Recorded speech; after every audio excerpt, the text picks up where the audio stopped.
Ilir Meta ka qenë sërish në fokusin e sulmit opozitar, por këtë herë Partia Demokratike, nëpërmjet kryetarit të grupit parlamentar Edi Paloka, ka vendosur në të njëjtin pozicion edhe ministrin e Brendshëm Sajmir Tahiri. Paloka ka denoncuar vizitën e kryetarit kuvendit në zyrën e ministrit të Brendshëm pas dëshmisë që Meta dha në prokurori.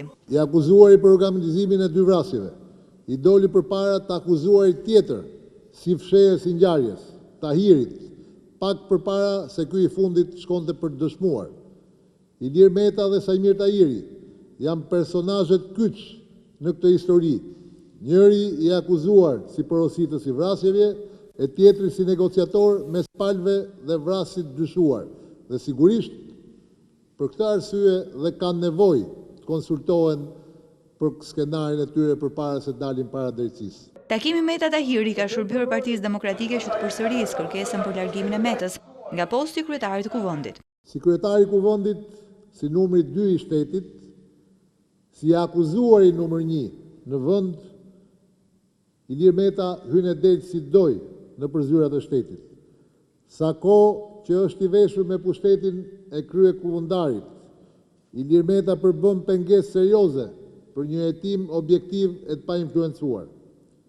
Për këtë arsye, që ky hetim të jetë i plot dhe i besueshëm, ka vetëm një rrugdalje. Ilir Meta duhet t'i jap dorëheqjen nga posti që mban. Kryeministri Sali Berisha ka vizituar një ekspozit në nder të Adem Jasharit, duke shfuzuar edhe momentin për të kërkuar sërish largimin e Ilir Metës. Ilir Meta harroi Shkelzenin, se dje u thash shqiptarëve se Shkelzeni ai i cili ka filmuar videon e Dritan Priftit.